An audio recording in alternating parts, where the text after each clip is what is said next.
Hello and welcome to the brand new episode where we are going to discuss starting and topics.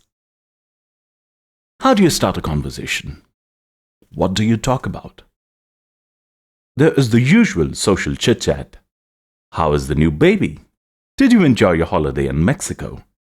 What is it like at college? I'm sorry to hear your aunt died. These sort of interchanges serve a very useful social function and are as important as any type of conversation. But when the greetings have been made and the news gossip exchanged, what then? You can talk about the people in the room, you can talk about the room itself or the view from the window. What then? Current topics. In a small town, there may be a local scandal or some upcoming change. A local factory may be closing its doors, or there may be an election. There might be some juicy gossip or a serious crime. In larger communities, it is unlikely that the same issue would be on everyone's mind. So there is a need to find some current topic. The major source of topic is the news. The news might be delivered by radio, television, in the newspaper, on the internet, and finally on your phone. A quick scan through the paper of the day should provide several possible topics. If the other person has read about something, then this can be discussed right away. If the other person has not read about the topic, then you have to explain it. There is validity in such explanation because it is a current topic, even if the other person is not aware of it.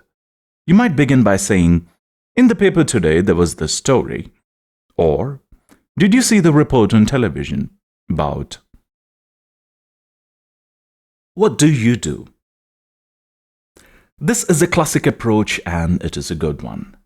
The other person tells you his or her job or area of work. You then ask intelligent questions and gradually get to explore the whole area. For example, is it true that I have never understood why?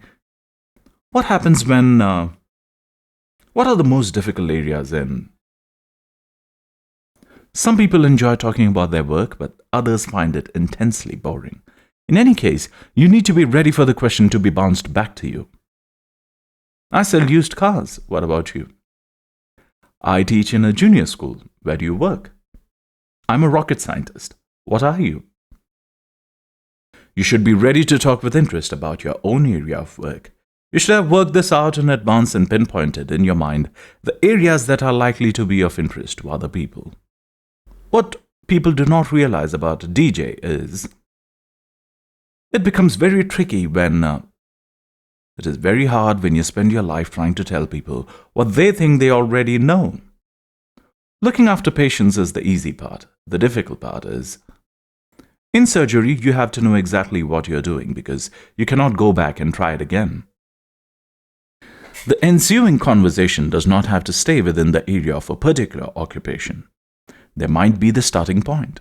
A conversation that starts out looking at the advertising profession may move on to the ethics of persuasion. Would persuasion be morally and legally permissible if it were really effective? In order to avoid a totally one-sided conversation, the person on the empty side seeks to pick out points for a discussion in which he and she can contribute. False starts. What do you do when the conversation is floundering? Neither party has much to say or seems interested in the subject. Do you struggle on and hope that interest will grow, or do you abandon the subject as soon as possible? In general, it is probably best to get out of a flagging subject. The hope of stimulating interest is not very realistic. If you can pull a new line of conversation out of the existing discussion, that is probably best because it does not admit failure. You are having a discussion on increased airport security. You mentioned the new ultrasound scanning system that can see through clothes. That leads you on to the research in Sweden that suggests that multiple ultrasound scans of pregnant women might cause minimal brain damage to the unborn child. One claimed indicator of its minimal damage is much higher than the normal ratio of left-handed children. This in turn leads on to the consideration of why left-handedness should suggest brain damage. Does this apply to all left-handedness? Several US presidents have been left-handed. At other times, there seems no way of moving forward. This is getting nowhere. Let's talk about the mating habits of the hippopotamus. I'm much more interested in talking about the cloned cat than in talking about the new mayor. New leads. In serious conversations, you need to stay on track. People who continually seek to pull the conversations off track can be irritating. You would rather they went away and amused themselves somewhere else. Most conversations, however, are not serious, and interest is more important than staying on track. New directions and leads can occur at any moment. Do you want to follow them? Do you want to initiate a new direction? Sometimes the new direction is heading towards an area that you know something about, or an area that really interests you, even if you know very little about it. Sometimes the new direction just seems interesting in itself. Imagine a conversation about pensions. Someone suggests that you should specify your intended date of death and your pension would be adjusted accordingly. This leads on to a consideration whether people do actually will themselves to die.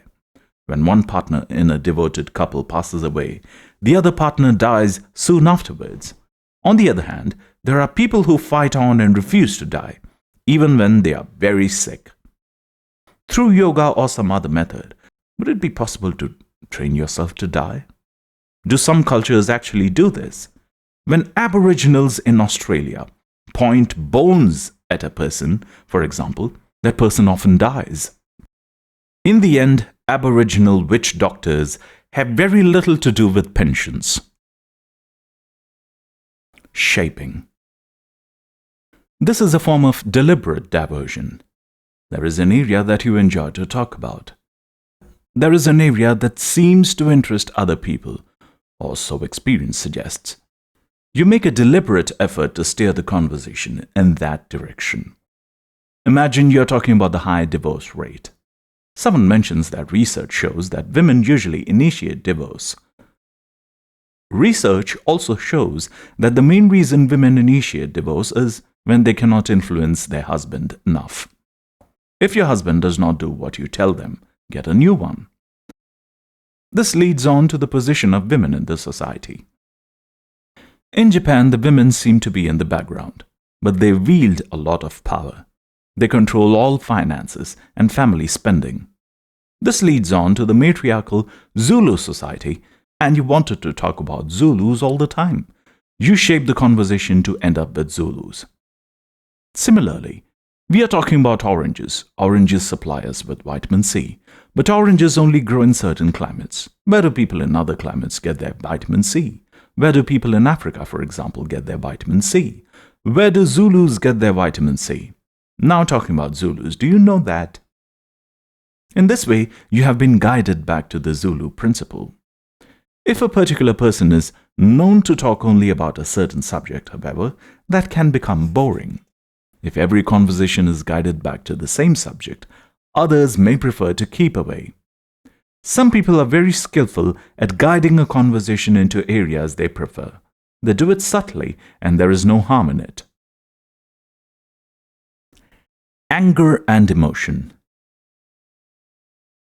There can be certain topics which arouse a lot of anger and emotion, in general or only in certain people. It may be even that the topic arouses this emotion in one particular person. In other words, there is a lot of red hat about the subject. Should you persist with the topic, or should you change the subject? You may want to probe and explore and seek the reasons behind the strong emotions. You may decide that the strong emotions preclude any enjoyable conversation. You may even enjoy provoking such emotions. The choice is yours. You may feel challenged to see what lies behind the emotions. If you are confident enough to do this in a gentle way, there may be some value in this, even in the other party. But if you're not confident of your ability to do so in a sensitive way, it is best to drop the topic and move on to another subject. Provocation for the sake of provocation is neither beautiful or kind. Bored. If someone sits back with the attitude, amuse me, then you can decline that command. Smile and move on. A person who deliberately wants to be bored should be allowed that privilege. There is no reason why you should agree to be used in the process. Now let's summarize, starting on topics.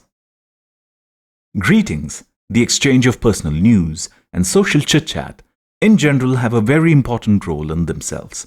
When this has been done, there is a need to move on with the conversation. There may be current local topics known to everyone in the community. In larger communities, the current topics may be taken from the news, for example, by scanning the newspaper. There may be some ongoing topics which everyone is likely to know about. Asking what the other person does is a safe standby opening. This topic does not dominate the entire conversation, but can lead on to others. If the conversation is getting nowhere, it is best to change subjects and to start again. If the conversation does not have a serious purpose, be ready to open up and to follow new directions which lead to more interesting areas. You can seek to shape a conversation and reach an area you really want to talk about. Try not to do this often enough to bore everyone. Where a topic seems to arouse strong anger or emotion, you may seek sensitively to explore the reasons behind this. Otherwise, turn to another topic.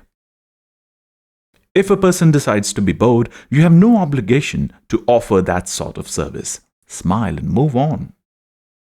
Developing areas of interest to you and knowing how to talk about such areas is another attribute of the beautiful mind. A really skilled conversationalist can create interest from any topic whatsoever. This brings us to the end of this episode and this lovely book, How to Have a Beautiful Mind. Thank you for listening. I will see you in the next book.